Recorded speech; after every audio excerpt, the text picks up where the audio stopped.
एक चट्टान, एक गिरावट। जो हुआ उस पर दो अलग अलग कहानियां। क्या पहाड़ ने उसे मार डाला या फिर कुछ और ज्यादा भयावह हुआ? 21 अगस्त 2010।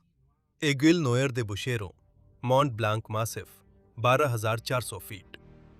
ये है कि क्लोए ग्राफ्टियो के डरावने आखिरी मिनटों में क्या हुआ था। एक्सट्रीम एज में आपका स्वागत है, जहां दाव बहुत बड़े हैं, लेकिन यहाँ कोई भी सिर्फ एक हेडलाइन नहीं है। कुछ पर्वतारोही मॉन्ट ब्लांक मासिफ को मौत का पहाड़ मानते हैं।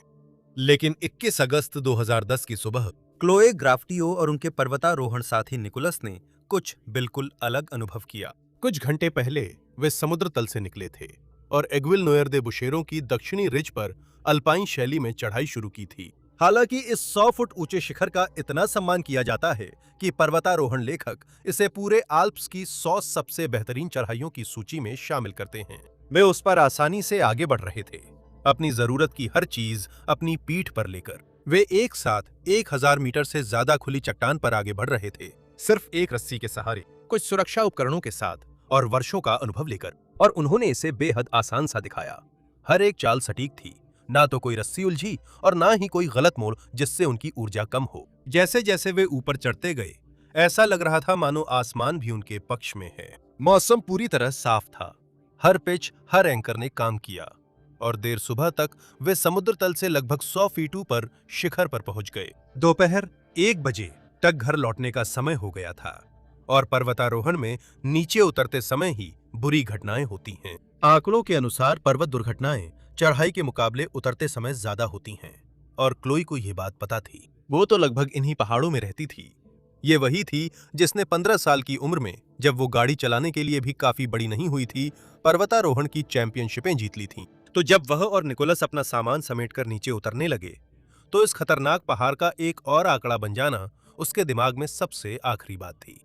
लेकिन एगिल नोयर दुपुई द डोम एक ऐसा पहाड़ है जिसकी दो बिल्कुल अलग अलग शख्सियतें हैं। मॉन्ट ब्लांक पर्वत समूह के दक्षिणी हिस्से से उठता हुआ इसे पूरे आल्प्स में सबसे बेहतरीन रॉक क्लाइम्ब्स में से एक माना जाता है। एक सदी से भी अधिक समय से दुनिया भर के बेहतरीन पर्वतारोही सिर्फ इसकी मशहूर ग्रेनाइट की दक्षिणी रिज पर चढ़ने के लिए आते रहे हैं, जो सावधानी से चढ़ने पर इनाम देती है और लापरवाही पर सजा देती है। यह इस पर्वत श्रृंखला की सबसे ऊंची चोटी नहीं है। इसे सबसे ऊंची होने की जरूरत भी नहीं है। इसकी प्रतिष्ठा खुद चढ़ाई की गुणवत्ता से आती है। चोटी तक पहुंचना पर्वतारोहियों के बीच सम्मान का प्रतीक माना जाता है और यही वो जगह है जहां से क्लोई और निकोलस अभी अभी लौटे थे। जिस रास्ते पर उन्होंने घंटों चढ़ाई की थी, वो था दक्षिणी रिज, जो ठोस एक रूपी ग्रेनाइट की शानदार रीढ़ है। ग्रेनाइट वो प्रकार की चट्टान है जिसके बारे में पर्वतारोही सपने देखते हैं। ये पृथ्वी की सतह के नीचे अत्यधिक गर्मी और दबाव में बनती है। इसके क्रिस्टल इतने मजबूती से जुड़े होते हैं कि ये पर्वतारोही का वजन उन किनारों पर भी सहन कर सकती है, जो मुश्किल से एक उंगली की चौड़ाई के बराबर होते हैं। ये शायद ही कभी टूटती है और शायद ही कभी बिखरती है। पर्वतारोही अपना पूरा करियर ग्रेनाइट पर भरोसा करना सीखने में बिता देते हैं। क्लोई को इस पर पूरा भरोसा था, लेकिन वे उसी रास्ते वापस नहीं जा रहे थे जिससे वे आए थे। एगिल नोयर पर चढ़ने वाले लगभग सभी लोगों की तरह वे पूर्वी रिज से नीचे उतरते हैं और यह नीचे उतरना ऊपर चढ़ने से बिल्कुल अलग है। ऊपर चढ़ते समय आपकी नजरें लगातार ऊपर हाथ जमाने की जगहें, दरारें और उभरे हुए किनारे खोजती रहती हैं। हर एक कदम सोच समझ कर रखा जाता है, क्योंकि आप ठीक ठीक देख सकते हैं कि आप कहां तक पहुंच रहे हैं। नीचे उतरना उस प्रक्रिया को उल्टा कर देता है। आपके पैर ऐसी जगहें तलाशते हैं जहां आप पैर जमा सकें, जिन्हें आप हमेशा देख नहीं पाते। आप खुद को खाली हवा में नीचे उतारते हैं, इससे पहले कि आपको ठीक ठीक पता हो कि आपके नीचे क्या है। हर कदम आंशिक रूप से एहसास, याददाश्त और भरोसे पर आधारित होता है। कुछ देर तक पूर्वी रिज अभी भी जाना पहचाना सा लगता है, क्योंकि वही भरोसेमंद ग्रेनाइट जिसने आपको सुरक्षित रूप से शिखर तक पहुंचाया था, आपके जूतों के नीचे फैला रहता है। लेकिन कहीं नीचे, बिना किसी चेतावनी के, बिना किसी संकेत के, साफ ग्रेनाइट चुपचाप उस चीज के लिए रास्ता छोड़ देता है जिसे पर्वतारोही भुरभुरी चट्टान कहते हैं। उसे ऐसा इसलिए कहते हैं क्योंकि वह अनगिनत छोटे छोटे टुकड़ों से बना होता है, जो लाखों साल पहले आपस में जुड़ गए थे, लगभग वैसे ही जैसे बजरी को कंक्रीट में दबा दिया गया हो। कभी कभी वो प्राकृतिक सीमेंट बेहद मजबूत होता है, कभी कभी वो दशकों तक जमी हुई सर्दियों, पिघलती बर्फ, बारिश और गुरुत्वाकर्षण के कारण कमजोर हो जाता है। दूर से हर ब्लॉक बिल्कुल भरोसेमंद दिखता है। करीब से देखने पर एक पत्थर आसानी से आपका वजन सह लेता है, जबकि अगला बिना किसी चेतावनी के ही अलग हो सकता है। यह 3000 फुट ऊंचे जेंगा के खेल से नीचे उतरने जैसा है, जिसमें हर ब्लॉक बिल्कुल एक जैसा दिखता है, लेकिन कोई भी आपको नहीं बता सकता कि कौन सा ब्लॉक ढीला है। आप सोचेंगे कि ऐसी उतराई से बचा ही जाए, लेकिन सच में नीचे जाने का इससे बेहतर कोई तरीका नहीं है। पीढ़ी दर पीढ़ी स्थानीय पर्वत मार्गदर्शकों ने यह स्वीकार किया है कि एग्विल नोयर से उतरने की यही कीमत है।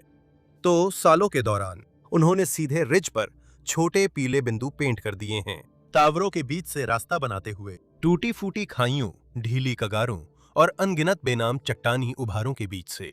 वे फीके पीले घेरे उस सबसे सुरक्षित रास्ते को दर्शाते हैं जो इस पहाड़ पर 100 साल से भी ज्यादा की चढ़ाइयों के बाद अब तक किसी को मिला है। इन बिंदुओं का अनुसरण करें और आप उसी रास्ते पर चल रहे हैं जिससे आपसे पहले हजारों पर्वतारोही सफलतापूर्वक नीचे उतर चुके हैं। अगर आप इनसे बस कुछ कदम दूर चले जाते हैं तो आप उस पहाड़ पर भरोसा कर रहे हैं जिसने कभी आपको संभालने का वादा नहीं किया। जैसे ही क्लोई और निकोलस पीले निशानों के सहारे नीचे उतरने लगे, पूरी उतराई एक ही तरीके से नहीं हुई। सबसे खड़ी और सबसे टूटी फूटी जगहों पर वे अब भी उसी रस्सी का इस्तेमाल कर रहे थे जिसका इस्तेमाल ऊपर चढ़ने के लिए किया था, और कई छोटे रैपल्स के लिए रस्सी के सहारे नीचे फिसलते हुए सबसे भुरभुरी चट्टानों वाले हिस्सों को पार कर रहे थे। बिल्कुल वैसे ही जैसे आपको बहुत खड़ी और बहुत ढीली जमीन पर नीचे उतरने के लिए ट्रेनिंग दी जाती है, जहां सीधा नीचे नहीं उतर सकते। यह एक सिस्टम है और इस बिंदु तक सिस्टम बिल्कुल सही काम कर रहा था, लेकिन आखिरकार ढलान कम हो गई। जमीन ऐसी हो गई कि अब वह चढ़ाई से ज्यादा एक खड़ी पैदल राह जैसी थी, और यहीं इस आसान जमीन पर उन्होंने चट्टान के कोण, मौसम और इलाके का आकलन किया, और कुछ ऐसा किया जो अगर आप पर्वतारोहण के बारे में कुछ नहीं जानते तो पूरी तरह पागलपन जैसा लगता है। दोनों रुक गए, अपने हार्नेस की तरफ झुके, कैराबिनर को अनक्लिप किया और जो रस्सी उन्हें जोड़ रही थी उसे पूरी तरह खोल दिया, फिर उस रस्सी को समेट कर रख दिया। अब वे 100 फुट ऊंचे पहाड़ से नीचे उतर रहे थे, बिना किसी चीज से बंधे, और उनके दोनों ओर हजारों फीट की खुली गिरावट थी। अब उस ऊंचाई पर अपनी सुरक्षा रस्सी खोलना निश्चित रूप से घमंड जैसा लगता है। पहले मुझे भी यही लगा था, लेकिन असल में यह ठीक इसका उल्टा था, क्योंकि जब आप एक सीधी खड़ी दीवार पर चढ़ रहे होते हैं तो आप हर कुछ फीट पर चट्टान में धातु के सुरक्षा एंकर लगाते हैं और अपनी रस्सी को उनमें क्लिप कर देते हैं ताकि अगर आप गिरें तो एंकर आपको पकड़ लें। लेकिन यह पूर्वी रिज एक बेहद लंबा, तिरछा और नुकीला रास्ता है जिसमें सुरक्षित सुरक्षा उपकरण लगाने की बहुत ही कम जगहें हैं, और ऊंचे पहाड़ों में आपकी सबसे बड़ी सुरक्षा गति ही होती है। रस्सी से बंधकर चढ़ना बहुत कीमती समय लेता है, क्योंकि आपको लगातार ढील को संभालना, उलझनों को सुलझाना और हवा में एक दूसरे से संवाद करना पड़ता है। जितनी देर तक दो पर्वतारोही ऐसी धार पर खुले में रहते हैं, उतना ही ज्यादा खतरा होता है कि वे अचानक आने वाले दोपहर के तूफान में फंस जाएं, जो इसी इलाके में अक्सर लोगों की जान ले लेते हैं।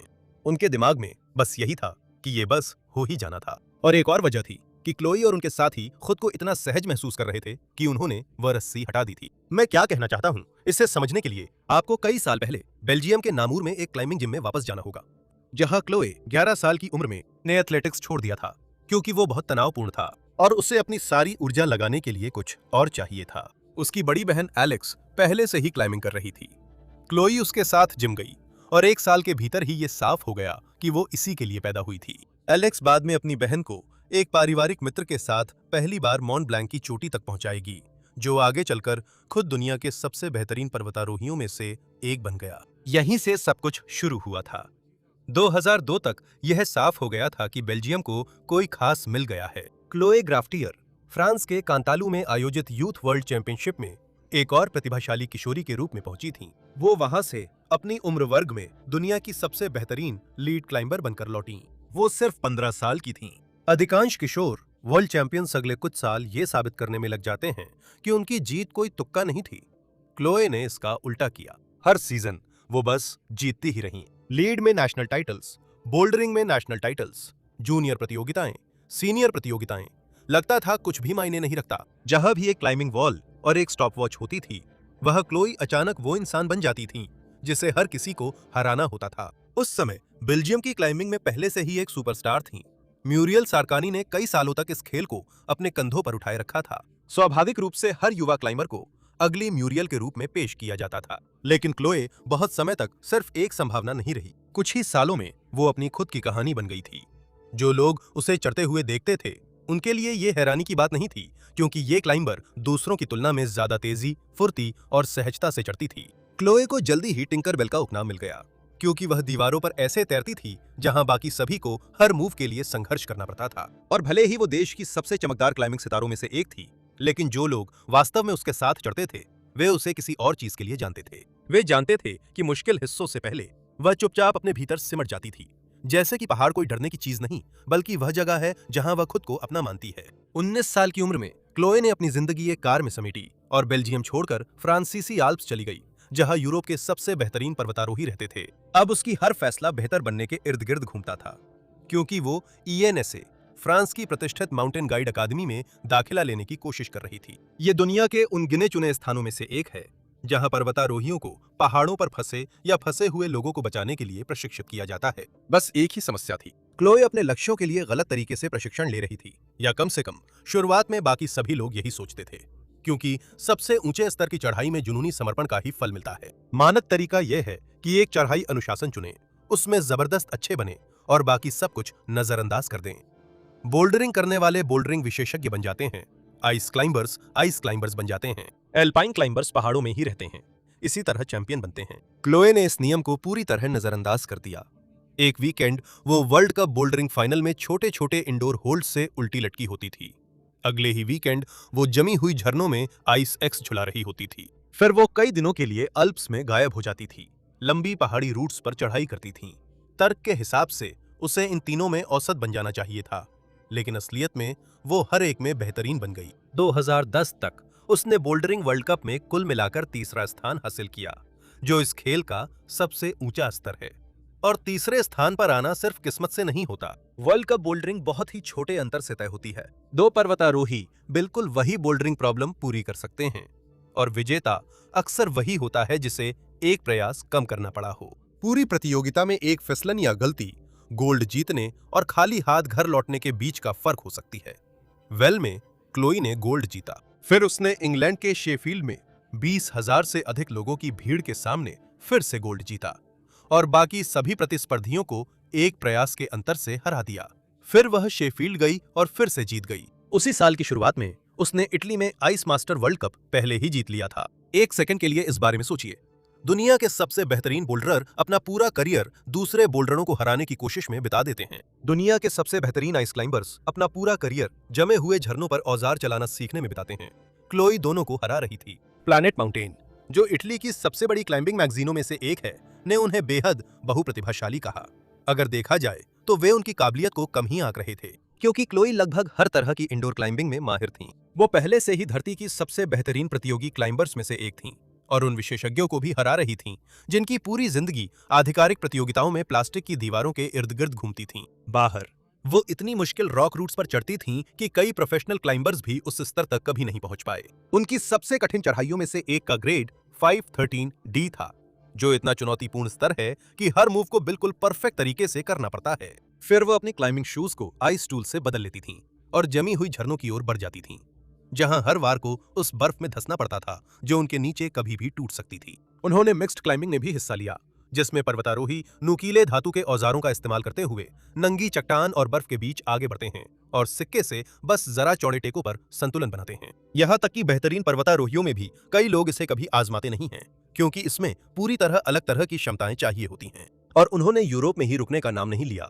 वो अटलांटिक पार कर कैलिफोर्निया के योसेमाइट नेशनल पार्क पहुंची, जहां उन्होंने धरती की सबसे मशहूर चट्टानों पर चढ़ाई की। फ्रांस लौटकर उन्होंने खड़ी चूना पत्थर की घाटियों में पारंपरिक चढ़ाई के रास्तों पर चढ़ाई की, जहां हर सुरक्षा उपकरण उन्होंने खुद लगाया, बजाय इसके कि किसी और द्वारा लगाए गए बोल्ट्स में क्लिप करें। सर्दियों में उन्होंने खड़ी अल्पाइन ढलानों पर स्कीइंग की, जिन पर ज्यादातर शौकिया स्कीयर खड़े होने की भी नहीं सोचते।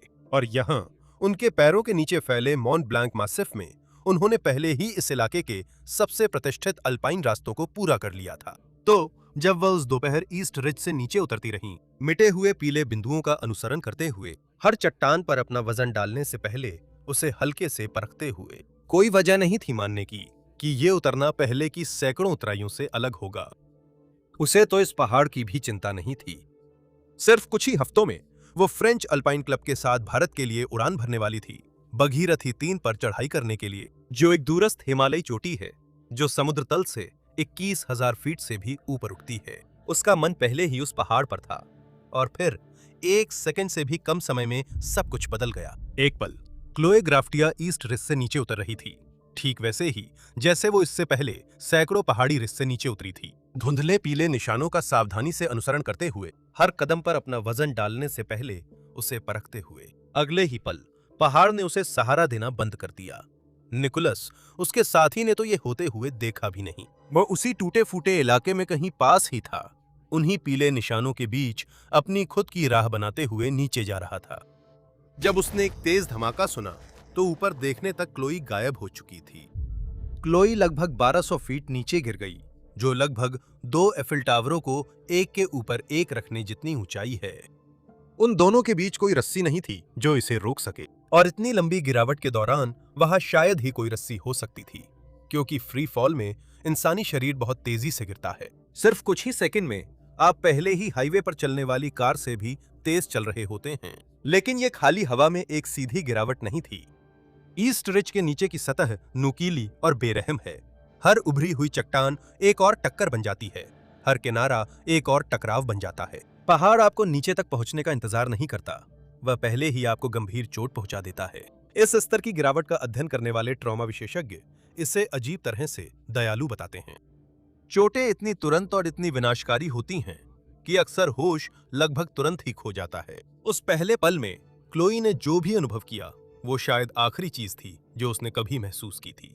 जरा एक छोटी सी बात कर लें, हर महीने एक कहानी होती है जो कभी यूट्यूब तक नहीं पहुंचती। अगर आप चाहें तो वो पेट्रियन पर है, लिंक नीचे दिए गए हैं। अब वापस पहाड़ पर। निकोलस को अभी भी अकेले पहाड़ से उतरना था। वो सदमे में पूर्वी रिज के बाकी हिस्से से नीचे उतरा, ये जानते हुए कि उसका क्लाइंबिंग पार्टनर अब उसके पीछे नहीं है। आखिरकार वह एक ऐसी जगह पहुंचा जहां वो आखिरकार मदद के लिए सूचना दे सका। लेकिन एग्वीनोर जैसी पहाड़ी पर मदद मिनटों में नहीं पहुंचती। वहां ना तो सड़कें हैं, ना एम्बुलेंस, और ना ही ऊपर हेलीकॉप्टर इंतजार कर रहे हैं। इटालवी पर्वतीय बचाव दल नीचे घाटी से ऊपर चढ़ना शुरू कर देती हैं। उनके साथ गार्डिया दी फिनांजा के अधिकारी भी होते हैं, जो ठीक इसी तरह के मिशन के लिए बनाए गए उपकरण लेकर आते हैं। लेकिन इससे पहले कि वे लोग चट्टान की जड़ तक पहुंच पाते, सभी को पहले से ही पता चल चुका था। अब ये बचाव अभियान नहीं रहा, ये अब बरामदगी थी। क्लोए का शव कूर्मायूर ले जाया गया, और बेल्जियम में कहीं एक पिता जो अपनी बेटी के कुछ दिनों में घर लौटने की उम्मीद कर रहा था, उसे बिल्कुल भी अंदाजा नहीं था कि उसकी जिंदगी हमेशा के लिए बदल चुकी है। और आप सोचेंगे कि यही इस कहानी का अंत है, लेकिन ऐसा नहीं है, क्योंकि कोई भी इस बात पर सहमत नहीं हो सका कि असल में हुआ क्या था।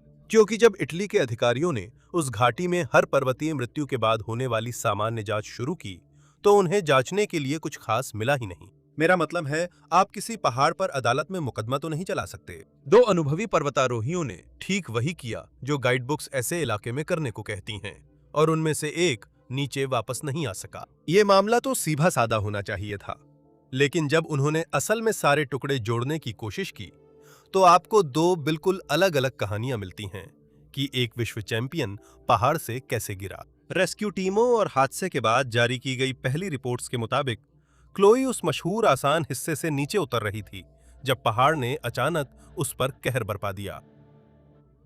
ऊपर कहीं हवा या खिसकती बर्फ के कारण एक बेकाबू चट्टान का टुकड़ा चुपचाप नाले में नीचे आ गया। उसने इतनी जोर से क्लोई को टक्कर मारी कि वह पैरों से उखड़ गई और उसे रिज से नीचे गिरा दिया। इस घटना के इस संस्करण में क्लोई ने कोई गलती नहीं की थी, वो बस गलत समय पर गलत जगह पर खड़ी थी। लेकिन उस पहाड़ से जिंदा लौटने वाला एकमात्र व्यक्ति निकोलस था, जो उस दिन क्लोई का क्लाइंबिंग पार्टनर था, और वह खुद भी एक अनुभवी पर्वतारोही था। और निकोलस से सीधे बात करने के बाद उसके परिवार ने उस कहानी पर विश्वास नहीं किया। उन्होंने निकोलस की बातों से जो समझा वो ये था कि नीचे उतरते समय एक जगह पर क्लोई ने खुद को संभालने के लिए एक चट्टान के ब्लॉक को पकड़ा, जो देखने में पूरी तरह मजबूत लग रहा था। जैसे ही उसने अपना वजन उस पर डाला, वो चट्टान पहाड़ से अलग हो गई और उसके हाथ में आ गई। इतनी खड़ी जगह पर आपके हाथ सिर्फ आपको ऊपर खींचने के लिए नहीं होते, वे आपके शरीर को बाहर की ओर झुकने से रोकने के लिए भी होते हैं। जब आपके पैर नीचे अगला सहारा ढूंढ रहे होते हैं, जब वो पकड़ अचानक गायब हो गई तो उसका संतुलन भी चला गया। पकड़ने के लिए कुछ नहीं बचा था। वो धार से दूर जा गिरी और पहाड़ ने उसे अपने में समा लिया। हर बयान के मुताबिक, जिसमें निकोलस का खुद का भी बयान शामिल है, निकोलस ने असल में कभी वो पल देखा ही नहीं जब वो गिरी थी। तो इससे एक साफ सवाल उठता है, क्योंकि असल में किसी ने भी आखिरी पल नहीं देखा। तो कहानी का दूसरा वर्जन आया कहां से? एक संभावित सुराग शायद क्लोए के अपने ही शब्दों में छुपा हुआ था। हादसे से सिर्फ 5 दिन पहले उसने अपनी निजी वेबसाइट पर एक अपडेट डाली थी, जिसमें उसने उसी अल्पाइन यात्रा के दौरान पूरी की गई एक और चढ़ाई का जिक्र किया था। और बाकी सब बातों के बीच लगभग अनायास ही उसने लिखा था कि वह एक बड़े पत्थर के टुकड़े को पकड़कर लगभग गिर ही गई थी, और जब उसने देखा कि वो पत्थर उसके हाथ में आ गया है तो उसने खुद को संभाल लिया। अब इससे ये साबित नहीं होता कि 21 अगस्त को भी वही हुआ था, लेकिन ये जरूर समझाने में मदद करता है कि उसके परिवार ने कुछ बहुत अलग क्यों मान लिया। क्या वे उस इलाके को देखकर ये सोच रहे थे कि जरूर ऐसा ही हुआ होगा? क्या बचाव कर्मियों को ऐसा कोई सबूत मिला था जो कभी आधिकारिक रिपोर्ट में नहीं आया? या फिर जब कहानी गवाह से परिवार और फिर पत्रकारों तक पहुंची तो कुछ बातें बस खो गईं?